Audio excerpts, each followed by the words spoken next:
బుఖారీ 259వ హదీసు. అమ్మ ఆయిషా రదియల్లాహు తఆలా అన్హా వారు తెలియజేస్తున్నారు, ప్రవక్త ముహమ్మద్ సల్లల్లాహు అలైహి వసల్లం మేరాజ్ యాత్ర వెళ్ళి వచ్చిన తర్వాత కొంతమంది సహచరులు అమ్మ ఆయిషా రదియల్లాహు అన్హా దగ్గరకు వచ్చారు. వచ్చి, విశ్వాసుల తల్లి, ప్రవక్త ముహమ్మద్ సల్లల్లాహు అలైహి వసల్లం వారు మేరాజ్ యాత్ర వెళ్ళినప్పుడు అల్లాను చూశారా అని అడిగారు. అప్పుడు అమ్మ ఆయిషా రదియల్లాహు అన్హా వారు అన్నారు, ఎవరైతే ప్రవక్త ముహమ్మద్ సల్లల్లాహు అలైహి వసల్లం వారు అల్లాను చూశారు అని అంటారో వారు అల్లాపై అబద్ధాన్ని అంటగట్టినట్లే. ఎందుకు? లా తుద్రికుల్ అబ్సార్. ఏమంటున్నాడు అల్లాహ్ సుబ్హానహు వ తఆలా? ఏ కన్ను ఆయన్ని ఇంతవరకు చూడలేదు, ఏ కన్ను ఆయన చూడలేదు, ఏ చూపు ఆయన చూడలేదు. వహువ యుద్రికుల్ అబ్సార్, ఆయన మాత్రం అందరినీ చూడగలడు. వహువల్ లతీఫుల్ ఖబీర్, ఆయన అతి సూక్ష్మగ్రహి, ప్రతి చిన్నదాన్ని కూడా ఆయన చూడగలడు. ఆయన్ని ఎవరు చూడలేరు. సరే, ప్రవక్త ముహమ్మద్ సల్లల్లాహు అలైహి వసల్లం వారు అంటే చూడలేదు, మరి ఇబ్రాహీం అలైహిస్సలాం వారు కూడా చూడలేదా? మరి దైవదూతలు కూడా చూడలేదా? మరి దైవదూతల నాయకుడు జిబ్రీల్ అలైహిస్సలాం వారు కూడా అల్లాహ్ని చూడలేదా? సింహాసనాన్ని మోసే దైవదూతలు కూడా చూడలేదా? సంశయంలో ఉన్నారు చాలా మంది. ఎవరో ఇద్దరు ముగ్గురు చూడలేదు అంటున్నారు, కానీ మిగతా వాళ్ళు సంశయంలో ఉన్నారు. సోదరులారా, ఎవ్వరు చూడలేదు.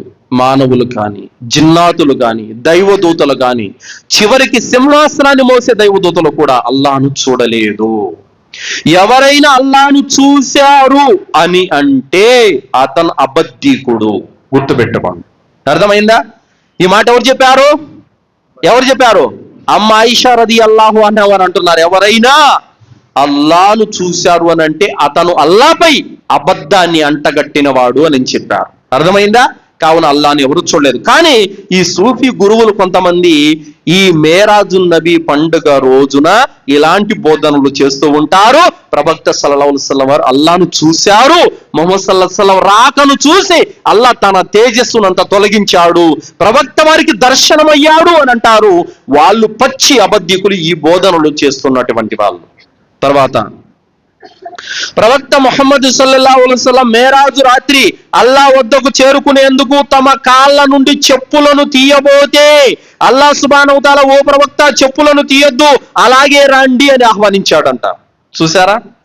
ఇది ఎంత కట్టుకథ చూడండి. ప్రవక్త గారు చెప్పులతో వెళ్ళబోతా ఉంటే మీరు చెప్పులు తీయొద్దు, అలాగే రండి అని అల్లాహ్ ఆహ్వానించాడంట. పోనీ ఎక్కడుందో ఏమని చెప్పారా? ఖురాన్లో పలానా సూరాలో పలానా ఆయతులో ఉందని చెప్పారా? లేదు. పోనీ ప్రవక్త సల్లల్లాహు అలైహి వసల్లం వారు బోధిస్తుంటే పలానా సహాబీ విని రాశారు, పలానా బుఖారీలో ఉంది, ముస్లింలో ఉంది, తిర్మిజీలో ఉంది అని ఏమైనా రాశారా? వీళ్ళు చెప్పే కట్టుకథలకు తోక తొండము ఏమి ఉండదు. అడ్డగోలుగా పిట్ట కథలన్నీ చెప్తా ఉంటారు ఈ దర్గాల దగ్గర. అర్థమైందా? ఇలాంటి వాటిని నమ్మితే సోదరులారా మీరు గుమ్రా అయిపోతారు. తర్వాత ఇంకా ఏమంటున్నారు? మేరాజు రాత్రి ప్రవక్త ముహమ్మద్ సల్లల్లాహు అలైహి వసల్లం అల్లాహ్ను స్వయంగా చూశారు, మరియు అల్లాహ్ ప్రవక్త సల్లల్లాహు అలైహి వసల్లం గారి మధ్యన ఆలింగనం చేసుకునేంత వ్యత్యాసం మాత్రమే మిగిలి ఉంది. అంటే అల్లాహ్, ప్రవక్త ముహమ్మద్ సల్లల్లాహు అలైహి వసల్లం వారు ఇద్దరు ఆలింగనం చేసుకునే అంత గ్యాప్ మాత్రమే ఉందంట. ఇవి పిట్టకథలు, ఇవన్నీ కూడా నిరాధారమైనటువంటి వీళ్ళ నోటి వాగుడు తప్ప ఇవి హదీసులు కాదు, ఎలాంటి ప్రామాణికత వీటికి లేదు. ఇంకా ఏమంటున్నారు? అల్లాహ్ సుబ్హానహు వ తఆలా తన తెరను తొలగించారు, ప్రవక్త ముహమ్మద్ సల్లల్లాహు అలైహి వసల్లం వారు అల్లాహ్ను చూశారు, చూస్తే అల్లాహ్ కూడా ముహమ్మద్ సల్లల్లాహు అలైహి వసల్లం వారి లాగానే ఉన్నాడు, సేమ్ అంతా. అస్తగ్ఫిరుల్లాహ్. చూసారా ఎంత కట్టుకథలు? ఇవన్నీ ఎవరు రాశారు? ఈ దర్గాల దగ్గర ఉంటారు కదా పని బాటలేని వాళ్ళు, ఒక్కాకు నవ్వులుతా, పానబ్రాక నవ్వులుతా, ఈ నెమిలికలు పట్టుకొని ఈ మంత్రాలు తంత్రాలు వేసుకుంటా ఉంటారు కదా, బేవర్సుగా ఉంటారు, ధర్మాన్ని భ్రష్టు పట్టిస్తున్నారు ముస్లింలందరినీ. వాళ్ళు ఆ శైతానుగాలు రాసే కథలు ఇవన్నీ కూడా. అల్లాహ్ సుబ్హానహు వ తఆలా అమోఘమైనటువంటి దివ్య తేజస్సులతో వెలిగిపోతూ ఉంటాడు. ప్రవక్త మూసా అలైహిస్సలాం వారు అన్నారు, అల్లాహ్ నేను ఒక్కసారి నిన్ను చూస్తాను ప్రభు అన్నారు. అల్లాహ్ తాలా ఏమన్నాడు? నన్ను చూడలేవు మూసా అని అన్నారు. లేదల్లా నేను ఒక్కసారి చూస్తానని చెప్పేసి అన్నారు. సరే, కనబడుతున్నటువంటి పర్వతాన్ని నువ్వు చూడు, అది గనక యథాస్థితిలో ఉంటే గనక నన్ను చూడగలుగుతావని అంటారు. అల్లాహ్ సుబ్హానహు తఆలాకు ఉన్నటువంటి దివ్య తేజస్సులలో ఒక్క తేజస్సు, ఒక్క నూర్, ఒక్క వెలుగు వెళ్ళి ఆ పర్వతం మీద పడుతుందో ఆ పర్వతం భస్మం అయిపోతుంది, బూడిదైపోతుంది పర్వతం. మూసా అలైహిస్సలాం వారు కళ్ళు తిరిగి పడిపోతారు. అలాంటిది ప్రవక్త ముహమ్మద్ సల్లల్లాహు అలైహి వసల్లం వారు చూశారంట. ఆయన కూడా మూసా అలైహిస్సలాం వారి లాగానే ఉన్నారంట. ఇది కదా ఓవర్ యాక్షన్ అంటే.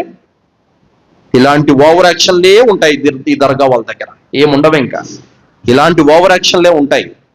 మేరాజు నబీ పండుగ యొక్క ఘనత గురించి చెబుతూ ఇవన్నీ కట్టుకథలు చెబుతూ ఉంటారు వాళ్ళు.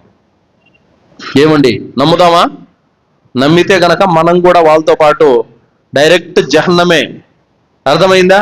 సో కాబట్టి ఇలాంటి వారు చెప్పేటటువంటి మాటలను విశ్వసిస్తే గనక ఖచ్చితంగా మార్గభ్రష్టత్వానికి గురైనట్టు సోదరులారా. అందుకోసమే ప్రవక్త ముహమ్మద్ సల్లల్లాహు అలైహి వసల్లం వారు తెలియజేశారు. బుఖారీ 3189వ హదీసులో అని అంటున్నారు, మరియం కుమారుడైనటువంటి యేసుని ఏ విధంగా క్రైస్తవులు పొగిడి దేవుడి స్థానంలో యేసుని తీసుకెళ్లి పెట్టారు, నా విషయంలో ముస్లిములారా మీరు ఇలా చెయ్యకండి, నన్ను హద్దులు మీరి పొగడకండి, నేను మానవుణ్ణి అని ప్రవక్త సల్లల్లాహు అలైహి వసల్లం వారు చెప్పారు సోదరులారా. కానీ ప్రవక్త ముహమ్మద్ సల్లల్లాహు అలైహి వసల్లం వారు అంటున్నారు, మరియము కుమారుడైనటువంటి యేసును పొగిడిన విధంగా నన్ను పొగడకండి, నేను అల్లా దాసుడను మాత్రమే, మీరు అల్లా దాసుడు ముహమ్మద్ అనండి చాలు అని అన్నారు ప్రవక్త సల్లల్లాహు అలైహి వసల్లం వారు. కాబట్టి ప్రవక్త ముహమ్మద్ సల్లల్లాహు అలైహి వసల్లం వారు ఎవరండి? మానవులు. అర్థమైందా? మానవుల్లో ఉత్తమమైనటువంటి వారు ప్రవక్త ముహమ్మద్ సల్లల్లాహు అలైహి వసల్లం వారు అల్లాహ్ యొక్క రసూల్, నబీ. అర్థమైందా? ప్రవక్త ముహమ్మద్ సల్లల్లాహు అలైహి వసల్లం వారు అంతిమ దైవ ప్రవక్త.